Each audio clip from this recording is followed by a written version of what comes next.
Moving to North Idaho, of course the buzz is going to be all around Coeur d'Alene.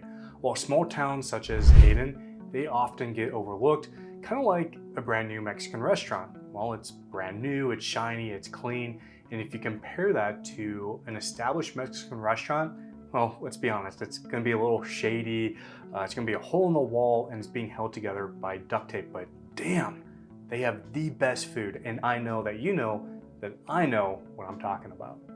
So Hayden delivers a huge punch when it comes to the desirability to actually living there because of all the amenities it offers, the great schools, the low crime, plus you don't have to deal with actually living in Coeur d'Alene. So if you're one of the many people who are wanting to live in North Idaho for better living conditions and less population density, more outdoor activities, but you want to keep all those amenities close by for convenience, like a big city, well, that is Hayden. So let's go ahead and jump into the 8 things that you need to know about Hayden before you move here. First on the list, let's talk about the population density. And if you don't know already, Hayden, it's a small town. It's connected to Coeur d'Alene and Post Falls and Dalton Garden. So because it's connected to all these towns, it actually feels bigger than what it actually is.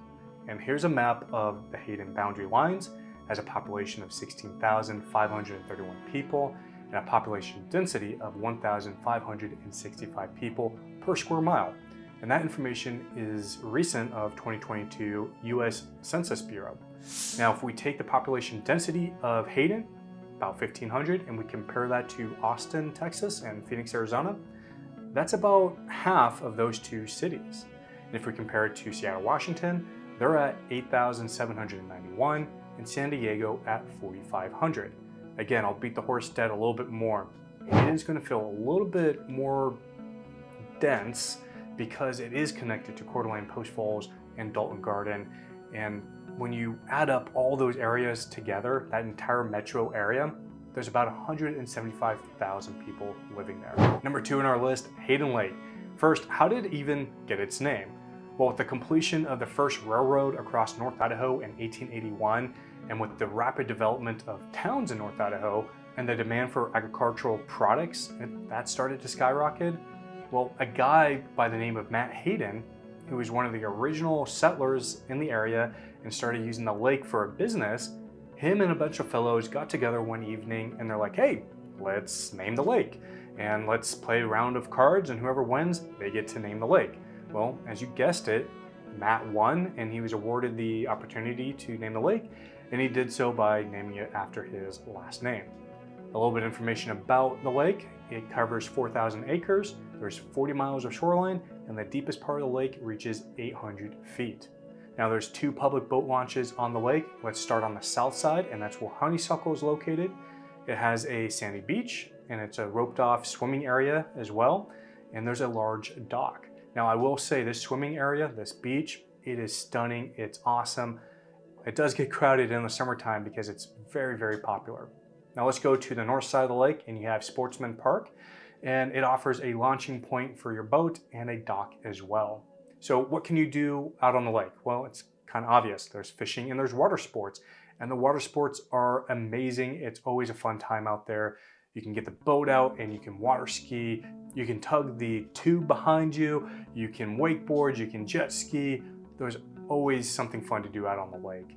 Now for fishing, common fish that you can catch out there is bluegill. There's pumpkin seed, sunfish, bullhead catfish, large and smallmouth bass, yellow perch, northern pike, and of course, rainbow trout. My name is Geanetta. I'm a real estate professional and team leader of Elite Realty Partners right here in North Idaho. And if you're planning to make a move to the area and you want to learn everything that there is about eating, sleeping, working, playing, the good, the bad, the ugly of North Idaho, make sure you subscribe down below, you smash that bell icon. You can also find my calendar link in the description below, and you can schedule a one-on-one meeting with me to discuss this video or anything else related to North Idaho.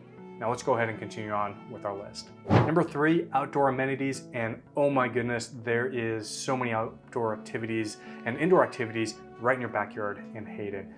Let's start out with Triple Play. You know you've heard me talk about this so many times. It's a family fun park and there's so much to do. We cannot get into anything. So let's kind of rapid fire this.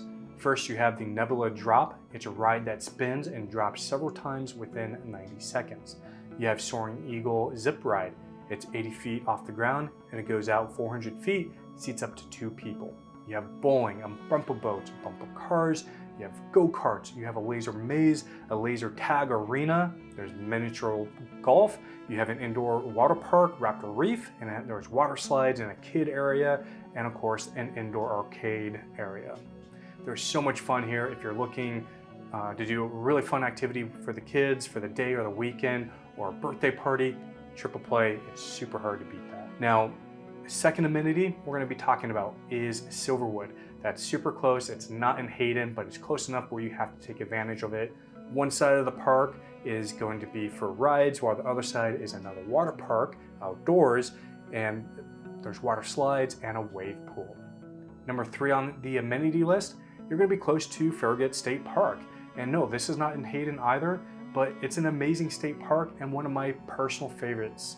It's beautiful, there's several activities, and in the wintertime you can snowshoe and even go cross-country skiing. They have miles of groomed and ungroomed trails, mostly on flat terrain, and it's really good for beginners and intermediate skiers. They have trails specifically for horseback riding, so if you love to ride, it's a great way to spend the day or the weekend. They also have easy to moderate hiking trails, bike trails, and of course you can go boating and swimming at Farragut. Now let's bring this back into the town limits and let's talk about Peak Tennis, and that's an indoor courts that you can access year-round, and they have pickleball. And now it's part of a health and wellness center, so it does cost a membership, but if you like tennis and pickleball, that is a great place to go and enjoy that sport year-round. Number 5 on our list for amenities, we're talking about golfing, and let's talk about Hayden Lake and Golf Course. It is absolutely stunning, it's beautiful, it's luxury golfing at its finest. They have a great pro golf shop, and it's ran by the award-winning PGA professional Dan Porter. They have the Avondale Bar and Grill. It's a delicious menu, a well-appointed bar, and it's just amazing to have this right in your backyard. You also have the Hayden Lake Country Golf Club. They have golf simulators, a practice facility, a marina, swimming area, tennis and pickleball courts, plus they have a hotel with 8 rooms. Having 2 such amazing golf courses in Hayden is pretty special. All right, number 4, let's talk about crime. In the city of Hayden, or town of Hayden, they don't have their own police department, but instead they partner with the Kootenai County Sheriff's Department, and they provide the public safety and law enforcement for the Hayden area. And crime in Hayden, according to bestplaces.net, crimegrade.org, and Area Vibes, and all those websites, I looked at so many of them, they all say the same thing, that crime in Hayden, it's well below the national average. And if this is a little bit more comforting for you, there's none, zilch FBI stats on Hayden. Now, this is not to say there's no crime in Hayden, because there certainly is, but it's just a lot less. It's a lot safer to be in Hayden than likely where you're coming from. All right, number 5, let's talk about schools. They have great rated schools, and this is a big reason why families choose to live in Hayden. And I'm gonna back up what I'm saying by talking about niche.com. It's a great resource, and I've noticed it aligns really well on what I know about the Hayden schools and what I'm being told from my clients who have kids attending there. Let's start with the elementary schools, and you have Hayden Meadows, and that serves more of the downtown Hayden area, while Garwood Elementary serves more of the northern side of Hayden. There's also the North Idaho STEM Charter Academy. Now this is in Rathdrum, but it's super easy to get to, and if you like that STEM learning style, absolutely recommend going there. It's a fantastic school. Middle school, you have Hayden Canyon Charter and Canfield Middle Schools. They're top ranked and can't say enough good things about them. For high school, you're going to send your child to Coeur d'Alene High School, and it grades out very well as well. Number 6 on our list, let's talk about housing. We have to, right? So what can you expect for a house in Hayden, and what is it currently doing in the market?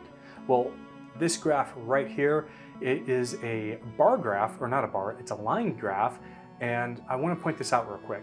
Each data point on this line graph is a rolling 12-month. The reason why I'm not showing you a month-over-month average, because we would need to show more data. We would need to zoom out on that graph and see more so we can interpret the information. And I'll explain. If we were looking month over month, and December of 2023, the average sale price, I'm just picking out random numbers here, but say the average price in December was $800,000 and in January of 24 it was $700,000.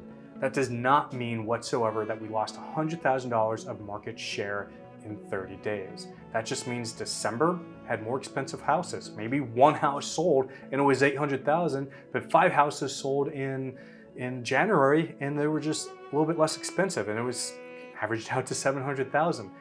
That's why I'm looking at a rolling 12-month. Each data point, 12 months of data. It's a lot more accurate and easier to interpret it when you're looking on a smaller scale. So what you notice on this graph, it's just Hayden. That's the only filter I used. So we're looking at single families in Hayden, and what you notice from 2021 to 22 to 23, the values are going up and to the right. You don't see it coming down. It just keeps climbing up, and actually it's stabilized. You can see that it started to plateau a little bit. And then this graph, this is a bar graph, and the same thing, we're looking at, we're comparing January of 21 to January 22 to 23, and what you see on the average sell price, that there's percentages from year to year, they're pretty darn close. Now, this graph right here, this is another line graph, rolling 12 months, looking at Hayden, but this time I'm looking at a 3-bedroom, 2-bath. The reason why I'm doing this, that's the most common house that's sold. It's what most people are looking for. So what you're noticing here, and I forgot to mention on those last graphs, when you look at just at Hayden, $750,000 is kind of what the average rolling 12-month price is. Now, if we bring this down to 3-bedroom, 2-bath, you can see again from 21, 22 to 23, it's going up to the right, plateaus a little bit, and it's plateauing right around $550,000. The last graph, this 4th graph, it's another bar graph, and it's comparing January of 21 to 22 to 23. Same thing, they're pretty even across the board. So what does this tell me about the Hayden market? It's behaving just like the rest of North Idaho. It's not going down really at all. We plateaued, and I'm expecting it to start taking off in 2024. So what can you expect when you buy a house in Hayden? Well, for your kind of more average house, 3-bedroom, 2-baths, probably around 1,800 square feet, maybe up to 2,000 square feet. That's fairly put together, fairly turnkey. You're gonna spend about $550,000. Now, if you want something a little bit bigger, something nicer finishes, you're gonna be more in that $750,000 range. All right, number 7 on our list, let's talk about jobs. And there's gonna be more job opportunities in Hayden than say Sandpoint and Bonners Ferry, but still, there's not a whole lot to offer because with the larger population of people living in Hayden, well, they're retired, or you have young workers that are working remotely, so there's not a huge need for headquarters and large companies to be in Hayden. Some of the bigger employers that are nearby Hayden, you have the Kootenai Medical Center, the Coeur d'Alene and Lakeland school districts, you have North Idaho College and Silverwood, you have Buck Knives, and you have several large warehouses, and these are really cool. You can see a picture right here. You have entrepreneurs or people that just own their own business. They're running their businesses out of these large warehouses, and some of these, they actually have like living quarters or an office space that a lot of people, they'll sleep there overnight and they wake up and they can go downstairs and start working. I have an uncle that rents one of these units and he repairs race cars. It's super cool and very convenient if you are going to be working from your house, but you need some good office space. Number 8, let's talk about airports. Spokane International Airport is 45 minutes away, and you did hear me right. International Airport, even though I don't think there's international flights, you can still fly just about anywhere you need to get to in the country. If not, Seattle is about 6 hours away. It's not that long of a drive. The biggest difference from getting to Hayden to Spokane Airport is going to be the drive time. Where up here, it's going to be the drive miles that makes it a 45-minute drive, or if you're maybe living in a bigger city like Seattle or LA, you might be 3 miles away, but it still takes you 45 minutes to get there. Now, if you do look on the map, there is an airport in Hayden. This is a regional airport, and obviously the closer you are to this airport, the louder the noise is going to be. But I will tell you, from being down there, looking at houses and talking to clients that live down there, the noise is really not that bad. There's not a large airplanes or really large airplanes at all coming in, and it's not a terribly busy airport. I just want you to be aware the closer you are to that airport, there's going to be a little bit more noise, so expect that. Or if you're on the east side of the highway in Hayden, you're really not going to hear it at all. All right, I know I just fire hosed a bunch of information on you, but I hope you realize just how convenient and how active your life could be if you're to call Hayden your home. And I want to hear from you. If you want my buyer guide, make sure that you text buyer guide, that's one word, to the phone number down below. Now, I want to hear from you, so leave me a comment down below. I would love to hear if Hayden sounds like the town you would love to live in.